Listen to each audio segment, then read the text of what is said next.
tal amigos? Bienvenidos a su programa Abogados al Día, Data Protección. Mi nombre es Mario Gómez y continuamos con ustedes. Amigos, el día de hoy tenemos un programa sumamente especial porque es el día, primero es el Día del Abogado. Felicidades a todos los colegas, a todos los abogados que nos acompañan semana tras semana. Y segundo, porque tenemos de regalo para el auditorio pues la presencia de uno de los abogados más importantes que existen actualmente en el país. Estoy hablando del doctor Alberto Enrique Nava Garcés.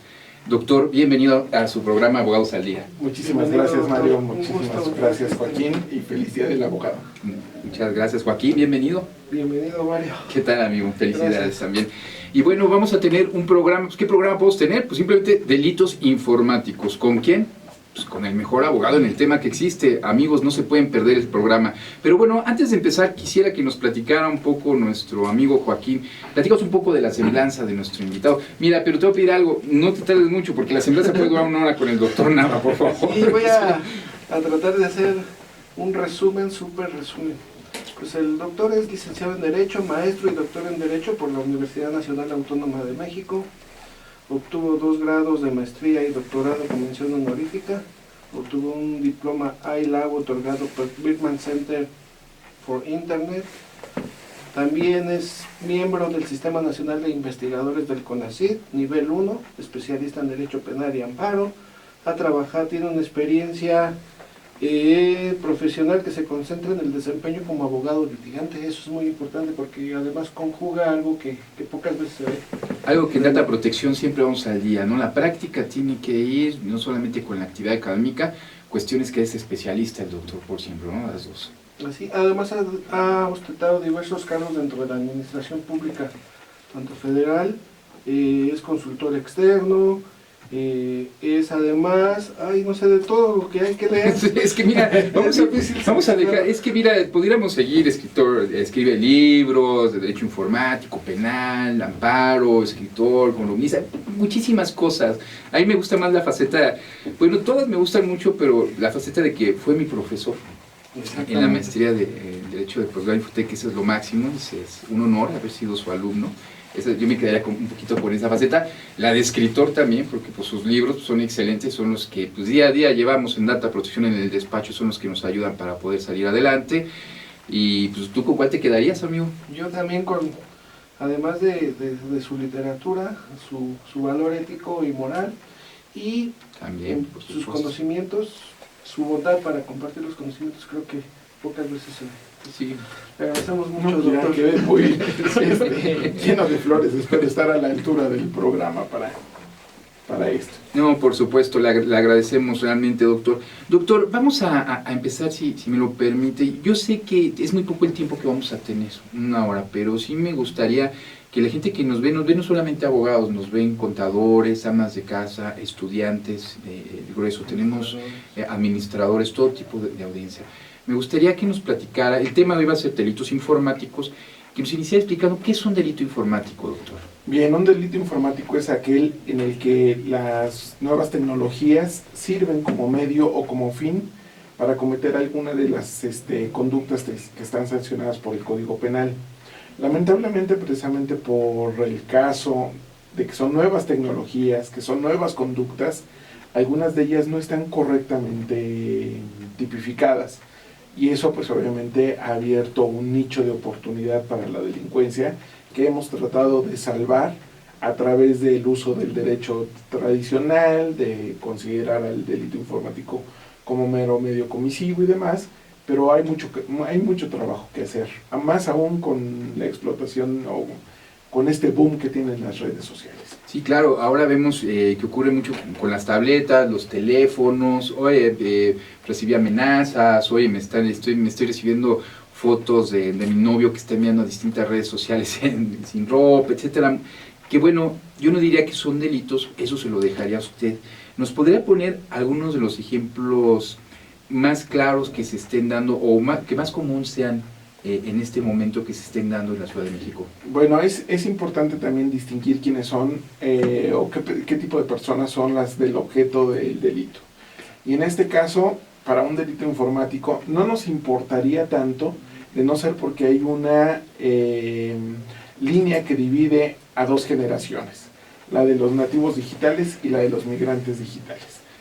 ¿Por qué hacemos esta distinción? Porque los nativos digitales son aquellas personas que creen que ya nacimos con telefonía celular, con computadoras y que son parte de su día a día. Los migrantes digitales son aquellas personas que se rehúsan a las nuevas tecnologías o que vienen de una generación anterior como la mía, en la cual pues obviamente hay que enfrentar este tipo de nuevos artilugios. Y ambos en particular comparten algo. Uno, falta de experiencia en la vida real, y los otros, falta de experiencia en el manejo de las nuevas tecnologías. En ese sentido, pues obviamente las conductas más comunes son, pues obviamente la transferencia ilícita de recursos de una cuenta bancaria, el robo de identidad, tenemos precisamente conductas como el bullying, que no es propiamente un delito, pero el ciberbullying precisamente trae un problema mayúsculo. Antes en el bullying solamente se enteraba aquella persona que entraba al baño y rayaba una puerta. Ahora esto se pone en una red y pues obviamente toda la escuela se entera de cualquier chisme, de cualquier cosa, de un acoso sobre un sujeto, y pues obviamente esa potenciación que tienen las redes es lo que hay que tener mucho cuidado.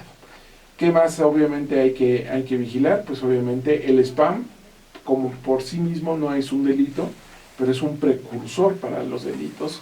La forma de enganchar a las personas para que ellas mismas den sus datos a través de la computadora y pues obviamente las defrauden, aquellas personas que pues obviamente a través de las tecnologías les roban datos, les roban información.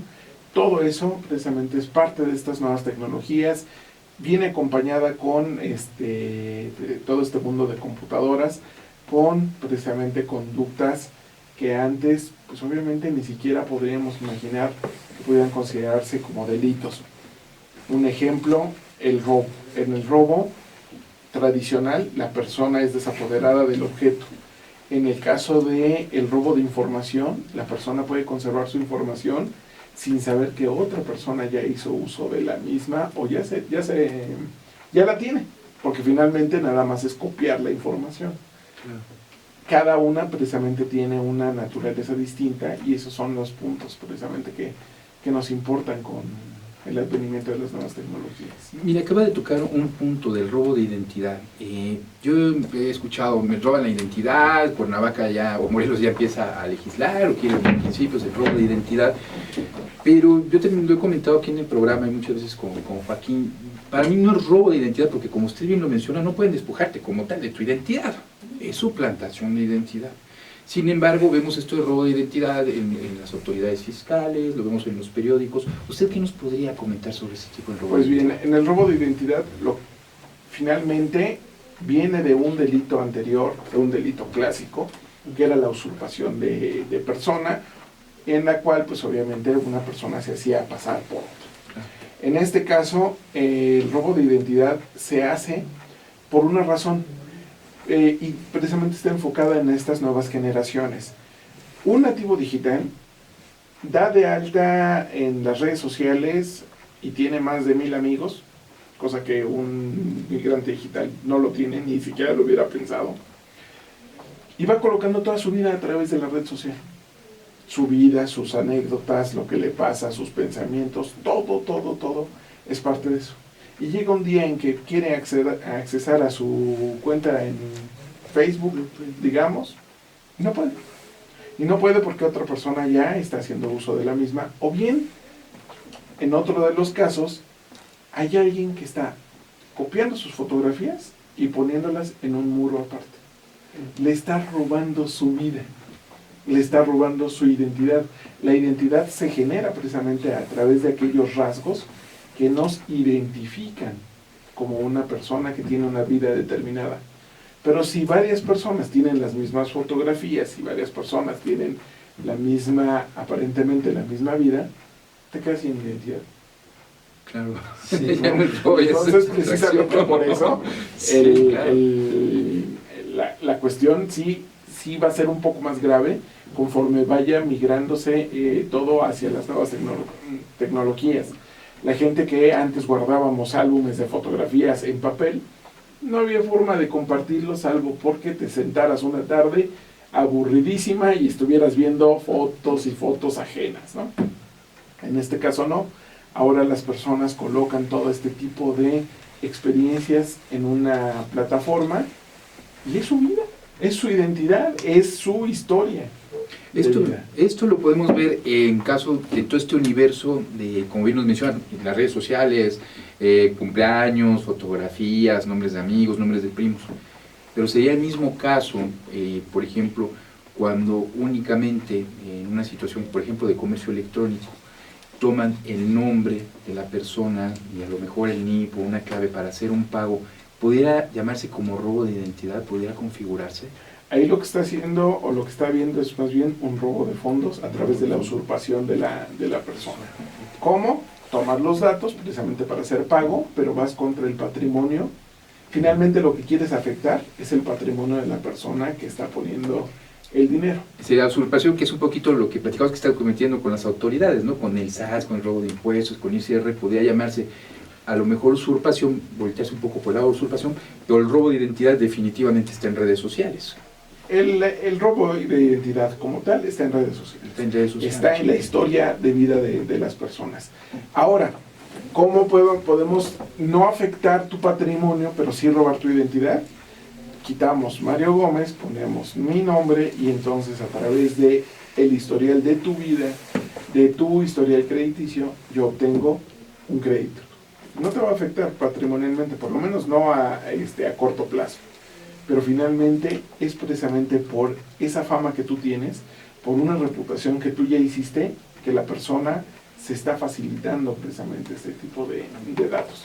Precisamente por eso es importante la protección de datos personales respecto de lo que poseen los particulares y lo que poseen las instituciones bancarias. Sirve el comercial para, pues obviamente, celebrar el hecho de que Joaquín, en el último o en el más reciente número de Iter Criminis del INACIPE, pues obviamente hace un estudio sobre la protección penal de datos personales, que es muy importante precisamente para recalcar que no cualquiera debe de manejar, ni utilizar, ni transferir los datos personales. Muy bien, doctor. Y muchas gracias por la mención. Y respecto a estas conductas de usurpación de identidad o robo de identidad, ¿sí hay un tipo penal específico o tenemos que adecuar o tratar de buscar una forma legal para que pueda sancionarse como delito? En el Distrito Federal lo hay. En el Distrito Federal hay una disposición y es prácticamente de las pocas que se refieren al ámbito informático como tal, precisamente para atajar este tipo de conductas. No hay que buscar en la usurpación, sí, no hay que buscar en la analogía, porque finalmente muchas veces no faltan los penalistas que, queriendo abrir el derecho penal como no se puede abrir, quieran buscar una interpretación analógica, está prohibida por la Constitución, una interpretación por mayoría de razón, porque simplemente los tipos penales no permiten eso. Deben de ser, el tipo penal establece conductas específicas, concretas, y no podemos ir más allá de lo que es o de lo que significa ese tipo penal. En particular, es de los pocos, digamos, aciertos de la legislación penal en informática en México. O sea, finalmente estamos llenos de derrotas y de tipos penales ineficaces, etcétera, pero de las pocas cosas de alguna manera que se salvan es el robo de identidad. El problema es que es a nivel local. Y el robo de identidad, pues obviamente como tal, puede generarse desde cualquier latitud, ¿no? Sí, sobre todo porque precisamente el uso de Internet, las características son que es global, mundial, extraterritorial y temporal. Sí, que ese... Pues, temporal, mejor dicho. Exactamente, los delitos es lo que vamos a pasar con el doctor Nava más adelante, porque pues, estos de los delitos ya no es solamente de manera local, ¿no? Es a nivel global. Amigos, como ven, está interesantísimo nuestro programa. No se vayan, no es recomendación, no deben irse si quieren conocer un poco más, quieren tener un poco más cultura en cuanto a los delitos informáticos o a los derechos informáticos que tenemos como ciudadanos. En un momento regresamos. Muchas gracias.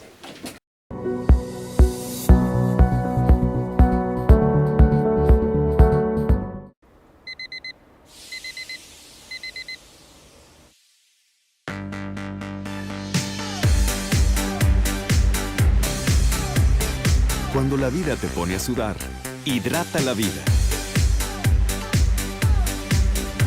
Electrolit, científicamente hidratante.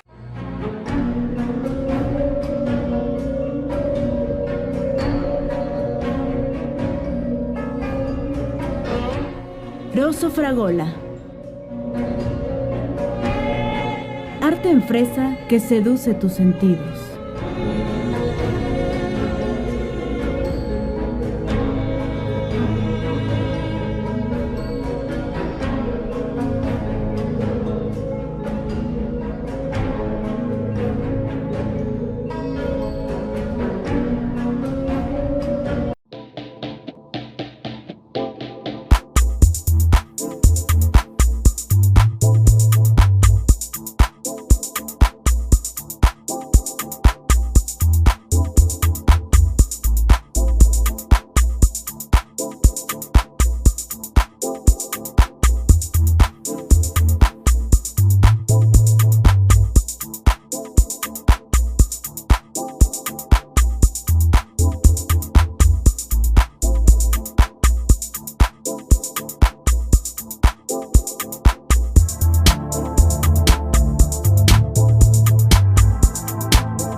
Conferencista internacional, experto en temas empresariales, experiencia de 18 años en empresas multinacionales, entrena ejecutivos vendedores y empleados de 62 empresas multinacionales.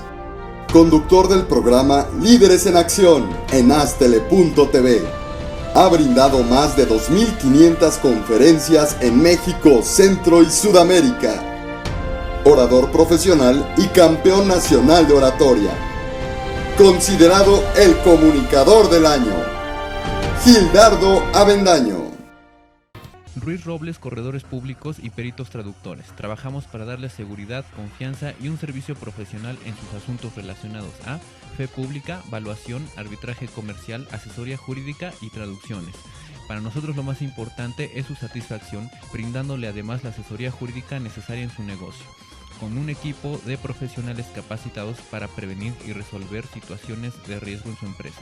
Le aseguramos una asistencia profesional personalizada y humana a quien consideramos más importante, el cliente, porque las oportunidades pequeñas son el principio de las grandes empresas.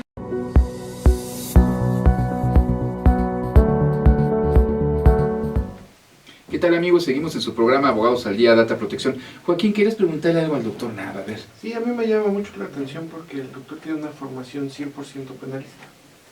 Y nos comentaba que él, entre la transición de los nativos y los residentes digitales, se había dado este fenómeno de tipo de conductas que afectaban a las personas. Pero ¿cómo fue esto? ¿Cómo es que nace esta transición? ¿De dónde nace la inquietud de estudiar estos temas tan de vanguardia?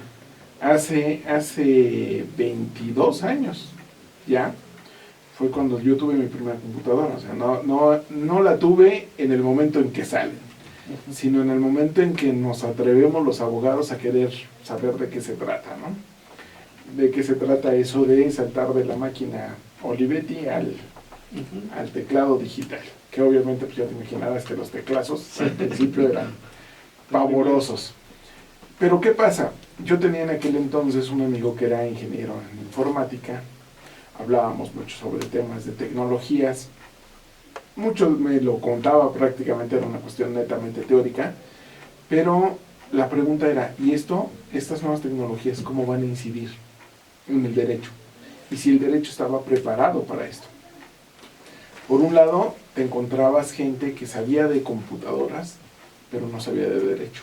De hecho, todavía me encuentro con ingenieros, algunos con muchísima, muy buena reputación, que se dedican al cómputo forense, pero rompen la cadena de custodia porque no saben derecho. Y por el otro lado, me encontraba grandes penalistas que no querían entrar al tema de la informática. Con el tiempo, precisamente, comienzan los primeros ataques de hackers, los primeros robos de información, etc. y encontré precisamente un nicho para hacer, no para saltar la parte tecnológica, no la conozco. De hecho, en muchas ocasiones me he auxiliado de una ingeniera que se llama Alicia Rubín, Guerra Valdivia, que tiene la suerte de ser, por un lado, ingeniera y haber estudiado Derecho. Entonces, qué mejor puente para entender ese tipo de cuestiones. Le comparto precisamente mis inquietudes por el lado del derecho penal y entonces podemos ir franqueando ese tema y crear puentes. Por eso los libros, por ejemplo, los de delitos informáticos, prueba electrónica y demás, si los ve un ingeniero diría, no, le falta mucho, no nos está explicando la parte tecnológica, pero es que no está dirigido a ingenieros. Está más bien dirigido a abogados que sepan cuál es el menú de cosas tecnológicas que van a incidir en el foro, de las cosas que nos pueden llamar la atención en el foro, de las cuestiones prácticas, de las cuestiones que inciden en la parte legal. Desde hace 20 años nació eso, junto con la maestría, pues obviamente comencé a explorar la primera generación de delitos informáticos que hubo en México, tanto la legislación de Sinaloa como la legislación federal, y nos dimos cuenta que se trataba de una mera moda, que los habían colocado por estar a la vanguardia, pero sin haber entendido el problema. Por eso, cuando hemos explorado, cuando hemos preguntado a las autoridades, ¿y cuántos consignados tienes con este tipo penal? Que realmente nos importan a todos la protección penal, pues las autoridades nos sorprenden diciendo, tengo un consignado, pero no sé ni siquiera si podamos llegar a sentencia condenatoria, ¿no? ¿Cómo es posible que todos los días escuchamos que a la gente la defraudan, que a la gente le roban información, le pierden información, y en la vida práctica, en los tribunales, no hay eso? Entonces, precisamente, este tipo de trabajos, en primer lugar, han querido tender puentes entre las nuevas tecnologías y el derecho. Y el segundo paso, pues obviamente, comenzar a proponer. Hasta hace poco tuvimos la suerte ya de empezar a aparecer hasta citados en las iniciativas de ley, de cómo se tiene que establecer un tipo penal, cuáles son las cosas que hay que perfeccionar, y muchas veces también, lamentablemente, el legislador solo se concentra en ciertos puntos nodales. La única reforma que hubo a los delitos informáticos, que siguen sin funcionar, fue colocarle aspectos financieros, colocarle precisamente lo que le interesaba a un sector que es muy vulnerado por este tipo de conductas. Pero no hemos terminado de aterrizar estas conductas a nivel de todas las personas, de todos los que sufrimos algún ataque, un virus que nos colocan en la computadora, alguna intromisión, algún daño en los equipos, etcétera. Entonces así es como nace esta evolución Así es. de lo penal al derecho y la tecnología. Y bueno, nos platicaba Tena hace un rato sobre los delitos, y yo me quedé con una duda, porque, bueno, yo más bien quería preguntarle algo, doctor. Yo he leído casi todos sus libros, ¿no? Digo, me faltan algunos penales, no, pero después también produce, y de hecho a la fecha en Data Protección pues son como una guía básica de nosotros para resolver diferentes situaciones, porque seamos sinceros, o sea, estos son los de cabecera, ¿no? Es lo que si se manejan delitos informáticos, pues hay que seguir al doctor Nava, entonces cuestiones que, la prueba electrónica, por ejemplo. Y yo estoy me agrada muchísimo los puntos de vista que tiene, pero digamos, habrá delitos que no deberán configurarse como delitos informáticos y que a lo mejor ahorita, por la autoridad, aunque no estén en un catálogo, pero la autoridad los menciona como un delito informático, ¿habrá el caso?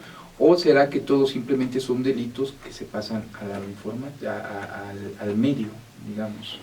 Mira, hay delitos clásicos, el delito, por ejemplo, de amenazas, desde mucho tiempo atrás, estamos hablando de prácticamente cuando comenzaron el servicio telefónico, en el propio contrato decía, si usted se dedica a amenazar, le vamos a suspender el servicio telefónico. Si usted insulta a una persona por teléfono, se le va a cancelar el servicio. Bien, ahí estamos hablando de que el propio proveedor del servicio sabía el tipo de conductas que podían ocurrir a través del medio tecnológico y lo sancionaba o trataba de advertir que no se debiera hacer. Las amenazas ocurren, la extorsión telefónica, finalmente ya existía la extorsión antes de las nuevas tecnologías, pero esto ha permitido, la extorsión telefónica, las nuevas tecnologías han permitido que este tipo de conductas proliferen, sean más viables, se obtengan muchos ingresos, precisamente por el engaño, por la ingeniería social que hay detrás de estas tecnologías, en las cuales pues obviamente nos descubrimos durante un tiempo que los reclusorios eran call center y se dedicaban a extorsionar y curiosamente lo que pedían como parte del botín, como parte de la extorsión, era que les mandaran tarjetas de recarga, ¿no? O sea, finalmente estaban recargando sus baterías para seguir extorsionando gente. Cuidaban mucho el negocio en ese sentido, de tener precisamente recargas y de poder precisamente llevar hacer un boom de la extorsión telefónica. De modo tal que, pues obviamente se ha convertido en una de las conductas que la propia autoridad federal se ha encargado de combatir de manera frontal. Por el otro lado, pues obviamente existe el fraude desde hace mucho, la tecnología le ha servido para esto, y es que si una persona entra a una página y le ofrecen algo que está buscando, pues obviamente da el número de su tarjeta, no verifica en la página en la que se está metiendo, da todos sus datos, aporta su cantidad y el producto que estaba esperando nunca llega. Finalmente estamos hablando de un fraude tradicional con medios tecnológicos. En este caso, pues obviamente tenemos varios ejemplos. Hubo un caso, precisamente que tiene que ver con la legislación en el Distrito Federal, que es cuando se incorporó en el artículo 231, fracción 14, algo que es un equiparable al fraude y que es la transferencia de fondos. Una persona, un hacker, entra al sistema financiero y traslada de un lugar a otro cantidades. Estamos hablando ya precisamente de un delito de nuestra generación, de un delito tecnológico enteramente, pero el gran error es colocarlo como un equiparable al fraude donde se requiere engaño. Como no se engañan las computadoras, pues obviamente deja en duda precisamente la efectividad de ese tipo de conductas, ¿no? Claro. Y doctor, a su punto de vista, ¿habría que hacer un catálogo especial de delitos informáticos? Fíjate que hace aproximadamente 3 años comencé a hacer, y esto fue a petición de la propia Organización de las Naciones Unidas, un catálogo de cuáles era la legislación en materia de informática. Porque muchas veces nos encontramos también la postura a ultranza de que Internet no se debe de regular y demás, y pues habría que decirles una cosa. Internet no solo está regulado, está sobre regulado. El problema es que está mal regulado, le han colocado tantas cataplasmas que ya no se sabe precisamente cuál es la ley aplicable, o en qué región, o para qué parte, etc. Y me encontré con que al final del día, en un trabajo de aproximadamente 6 o 7 meses, pues encontramos un catálogo de 676 páginas solo del índice de la legislación que hay en Latinoamérica sobre informática. Parecía una búsqueda de Google, ¿no? Y entonces te encuentras una montaña de legislación que finalmente no es eficaz, porque son leyes locales, leyes para determinadas regiones. Brasil y Argentina se llevaban una gran porción precisamente de esa legislación. México era de los países que más brillaba por su ausencia en cuestión solamente de delito informático. Y curiosamente nos llamó mucho la atención desde entonces que Perú hizo un catálogo.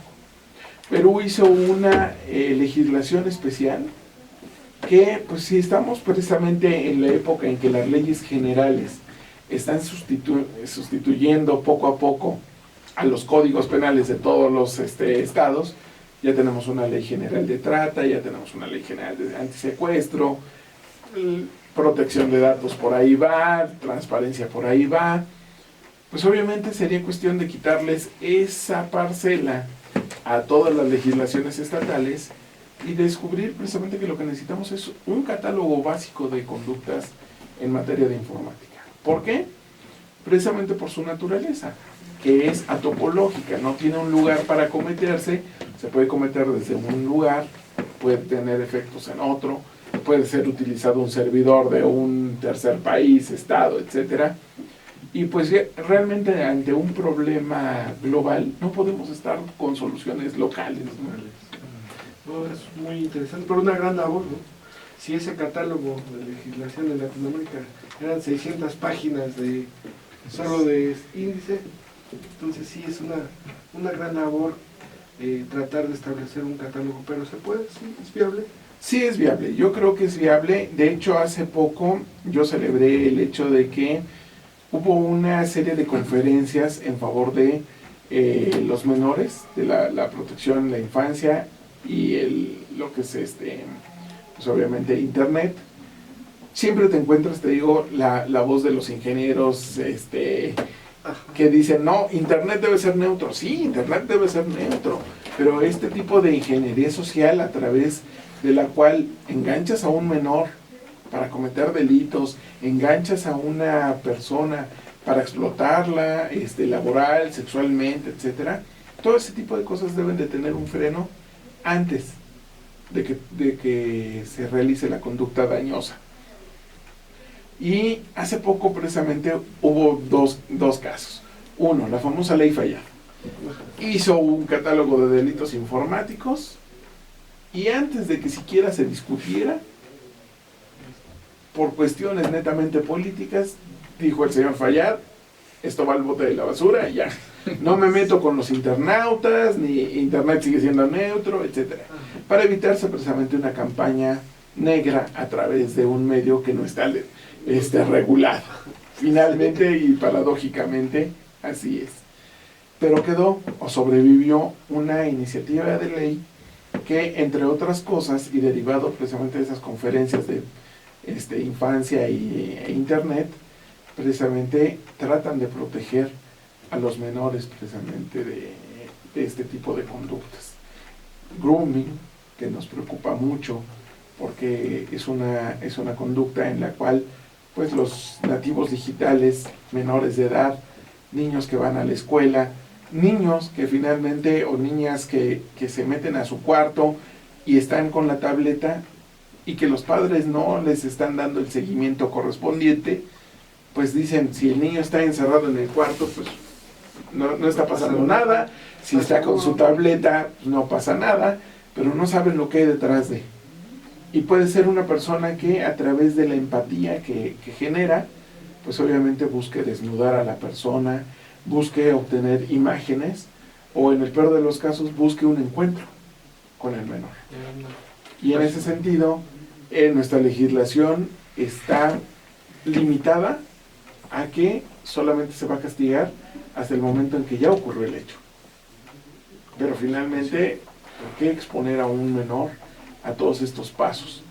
Un menor cuando se encuentra ante un depredador sexual o una persona de esta calaña detrás de Internet, pues obviamente tiene que enfrentar algo sin la experiencia, sin saber que tiene que comunicárselo a sus padres. Ya se metió en un problema y no sabe cómo salir. Entonces cada vez va a ir, pues obviamente haciendo más grande el problema, porque no sabe cómo salir del círculo vicioso en el que se colocó. ¿Qué pasa? El depredador le dice al menor, ¿quién te compró la ropa? Mis padres. Vamos quitándonos la ropa que nos compraron nuestros padres porque nosotros debemos elegir nuestra ropa. Y mientras se desnuda el menor, están obteniendo fotografías de él. Y le dicen, ya sabemos dónde está tu escuela, ya sabemos quiénes son tus amigos, pues le vamos a enseñar las fotografías. ¿Qué te parece? No lo hagas. Bueno, para no hacerlo, te tienes que desnudar. Me tienes que seguir dando material. Otra, que es muy fuerte, es precisamente cuando el menor es extorsionado. Si no me das imágenes, voy a hacerle un daño a tus padres. En ese sentido, pues imagínate nada más, sí, el no tener la experiencia para enfrentar un problema de ese tamaño, o decirle, ¿sabes qué? Yo ya te escuché mucho, me debes dinero. Y el menor dice, ¿de dónde saco? ¿Cómo enfrento precisamente este problema? Y son cuestiones que, como no se comunican a los padres, pues no saben los padres del infiernito que están teniendo los hijos ya a través de la tableta. Y muchas autoridades que no saben cómo funcionan estas tecnologías, pues dicen, si el problema está en la tableta, apáguela. Y ya, y no se trata de eso. Cuando, bueno, ellos, hasta la misma autoridad hace un par de años fue proveedora de estas mismas tabletas antes de concientizar o de dar algún curso de prevención, de protección de privacidad, de datos, de información. Si recuerdan las tabletas que estuvieron regalando en la primaria de este semestre, primero les entregaron la herramienta y luego les enseñaron a manejarla. Pero bueno, continuamos ahorita, si me lo permite, después del corte, doctor. Claro que sí. Amigos, ya vieron mejor programa que este. Difícil, está muy interesante, por favor. Bueno, todos nuestros programas son muy interesantes, pero este tema en específico es muy importante para nuestra vida cotidiana y para todas las personas en general. En un momento regresamos. Gracias.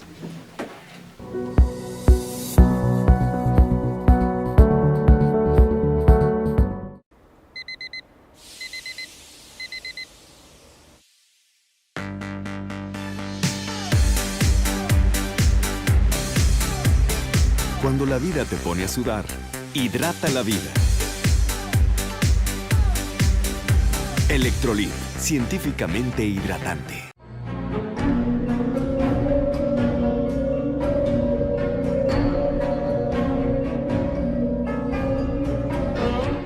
Rosso Fragola.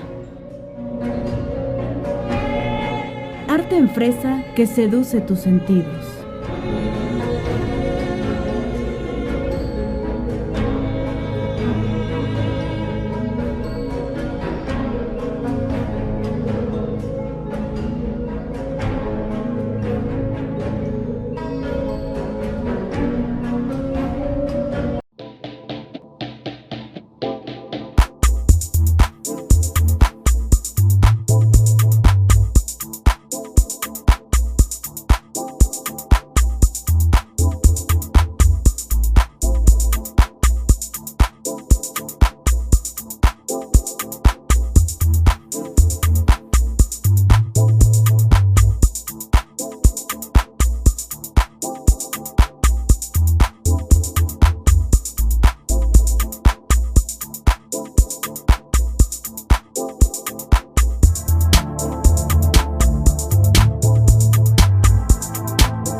Conferencista internacional, experto en temas empresariales, experiencia de 18 años en empresas multinacionales, entrena ejecutivos vendedores y empleados de 62 empresas multinacionales.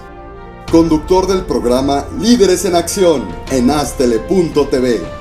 Ha brindado más de 2.500 conferencias en México, Centro y Sudamérica. Orador profesional y campeón nacional de oratoria. Considerado el comunicador del año. Gildardo Avendaño.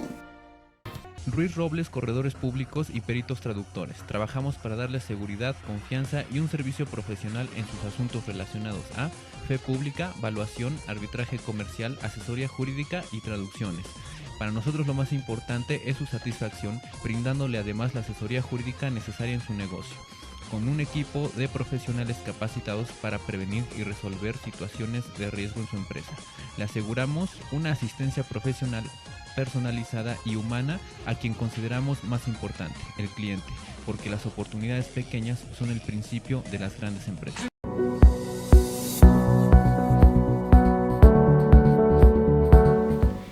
Amigos, continuamos en este tema tan interesante que les traemos el día de hoy, el día del abogado, el llamado delitos informáticos, los delitos de nuestro día, lo que está ocurriendo en nuestro entorno en general. Doctor, nos quedamos con esta plática muy interesante, nos estaba comentando lo que puede llegar a suceder, las conductas que suceden y los nuevos tipos de delitos que se están formando. ¿Nos pudiera platicar más al respecto? Pues mira, en este tipo de nuevas conductas, te digo, una de las cuestiones que más nos preocupan es el llamado grooming. De hecho, Hace un año tuve la fortuna de ser llamado por una organización que se llama Save the Children, cuya campaña en su momento estaba enfocada precisamente a tratar de prevenir este tipo de conductas. ¿Qué pasa con los menores de edad? Regresando al tema, el hecho es que la computadora, uno de los primeros consejos para los padres, es que la computadora siempre estuviera al paso de las personas, que no estuviera en una recámara ni nada por el estilo. Digo, rompiendo un poco con la privacidad, el menor no tiene ese derecho tan amplio a tener privacidad.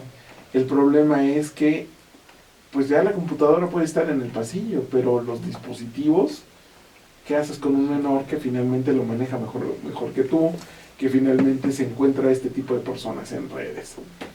Tenemos que precisamente crear una cultura directamente al usuario de la tableta, ir desde las primarias, ir desde el objetivo que están persiguiendo este tipo de depredadores para precisamente combatir o prevenir el delito.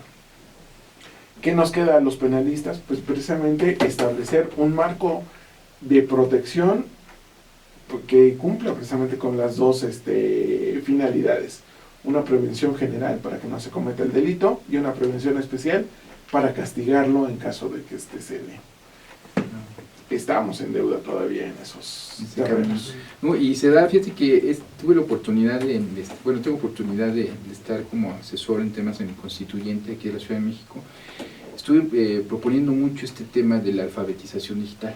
Un poco tristemente vemos que las autoridades pues creen que o manejan la educación en general, o piensan que una educación es igual que una educación digital, que es lo mismo, ¿no? Cuando yo sí veo diferencias que debe tomarse en cuenta al momento, pues no sé si de legislar, poner reglamento, o como deben ser llevada a cabo la capacitación. No es lo mismo capacitar para la vida cotidiana como la tenemos aquí a una realidad virtual, ¿no? Esto es un tema que estamos manejando. ¿Querías comentar algo, mi estimado? Sí, aprovechando esta parte de la capacitación, y la experiencia y los estudios del doctor, ¿qué nos pudiera aconsejar para tener mecanismos de seguridad respecto a los menores, a nuestra información? Y no, digo, yo sé que al 100% una protección no la hay, pero sí ciertos aspectos que usted nos pudiera aportar para el tipo de seguridad, que implementar algunos tipos de medidas de seguridad. Qué bueno que me preguntas por eso y ya no por la constituyente. Realmente no quiero meterme en camisa de once varas respecto del Congreso Constituyente que viene en el Distrito Federal, porque no tengo muy buenas expectativas de ellos. Claro. En fin, regresando a nuestro tema técnico, ¿qué pasa precisamente con las cuestiones de prevención? En las cuestiones de prevención, pues obviamente una persona que tiene sus cuentas de banco a través de computadoras debe de primero evaluar si realmente es necesario que tenga activa la función de pago a terceros, si realmente le es útil, porque finalmente el pago a terceros abre ese nicho de oportunidad para un hacker para poder hacer transferencias. Si él lo tiene cerrado y ocurre el hecho, finalmente él está totalmente protegido para poder reclamar a la institución financiera, etcétera, porque a través de su cuenta, a través de su computadora, no puede ocurrir pago a terceros. Eso es lo primero que tiene que evaluar. Segundo, cuando tenga precisamente que enfrentar o tener que realizar el pago, pues obviamente debe de saber que debe de buscar instituciones que le permitan tener un doble candado de seguridad a través de los mecanismos de pago. Una contraseña, un token que finalmente le permita tener un doble candado de protección para este tipo de transferencias. Cerrar las sesiones, porque muchas veces la dejan abierta o permiten precisamente que se abra. Verificar, actualmente ya hay una banda que aparece en verde arriba, que es uno de los señales de seguridad que le da la propia empresa, de que está en un lugar seguro, que tenga precisamente el candadito que aparece también en la propia dirección electrónica. Vaya, también las instituciones se han esmerado por tratar de combatir este tipo de cosas. Y de hecho, déjame comentarte que no es una idea mía, sino es de un excelente alumno de Infotec, que se llama Miguel Ángel Camacho, que pues obviamente propuso o tiene la idea de que para poder elevar el nivel de seguridad en los nombres de dominio, el nombre de dominio al final pues obviamente sea de la propia institución financiera, en lugar de ser .com, sea punto y el nombre de la entidad financiera. Y finalmente tendrían pues obviamente una tercera forma de tratar de combatir el phishing y el farming, que son tan comunes para este tipo de instituciones.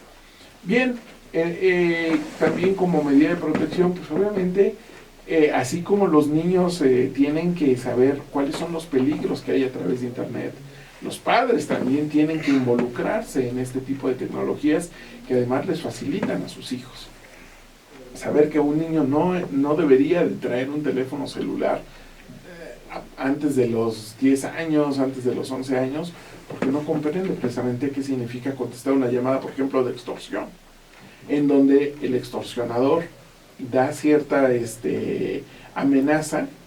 Digo, si los adultos caen en ese tipo de presiones, pues un menor, con más razón, va a empezar a dar datos, va a empezar a informar su domicilio, va a empezar a decir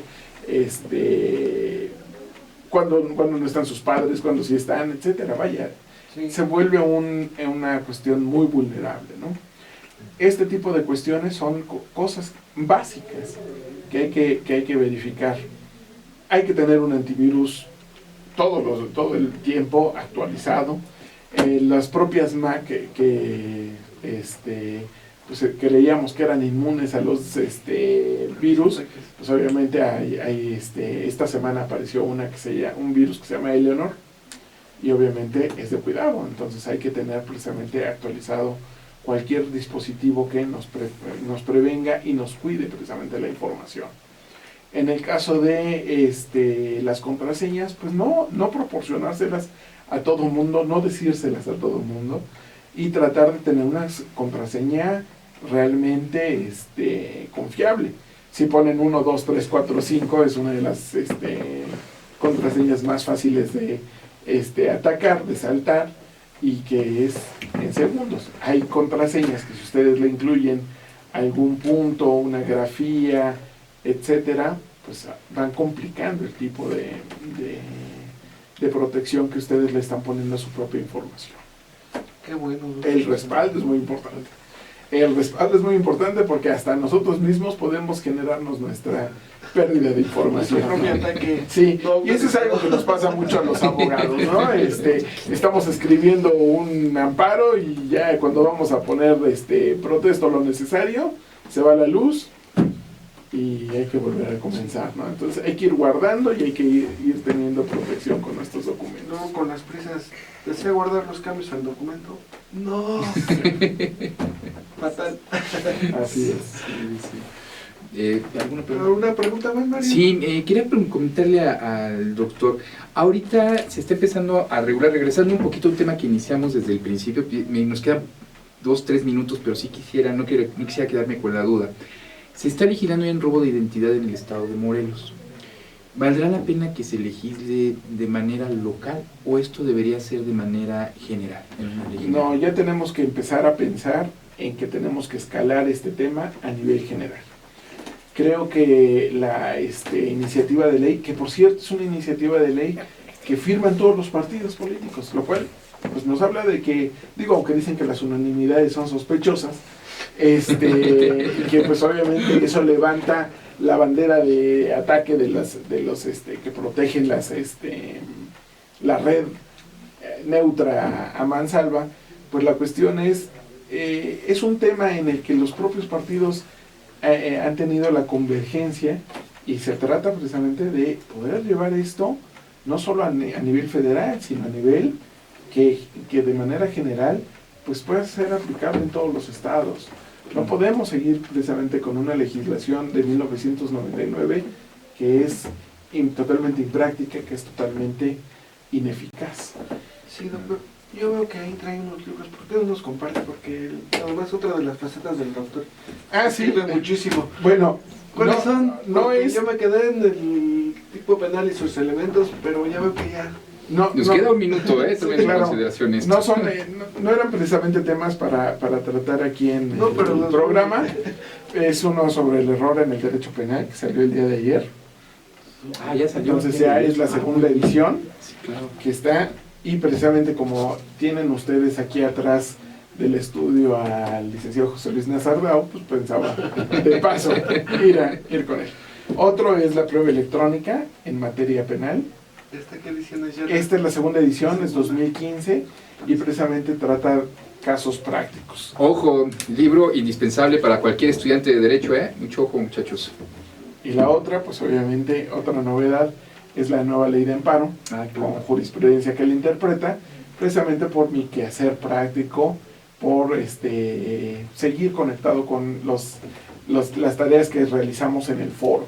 Prácticamente son libros que he hecho a través de conjugar la docencia, la investigación y pues la práctica que tanto me gusta. Claro. Los que tenemos por fortuna de leerlo, pues yo lo recomiendo muchísimo porque conjuga estos elementos que son difíciles de encontrar en otros autores. Herramientas del día de data protección y herramientas indispensables, los 3 libros, pues, en materia penal, pues, que podemos decir también del doctor, indispensables para cualquier estudiante de Derecho. Bueno, amigos, pues hemos llegado al fin del programa. No me quisiera despedir, doctor, sin comprometerlo a que nos visite nuevamente, porque realmente usted enriquece este programa y nos gustaría que nos acompañara para hacer llegar su conocimiento a los espectadores. ¿Qué le parece? Muchas gracias, Mario. Sí. Aquí voy a estar. Bueno, pues ya acaba de quedar confirmado el doctor, entonces sí comprometido. Amigos, les agradecemos mucho, doctor, le agradecemos muchísimo su Muchas gracias, presencia. doctor. Joaquín, Gracias, te agradezco que estemos nuevamente juntos aquí, mi socio, Joaquín Elizalde, Mario Gómez. Quedamos con usted, nos vemos el próximo martes, que tenga buena semana. Hasta luego. Hasta luego.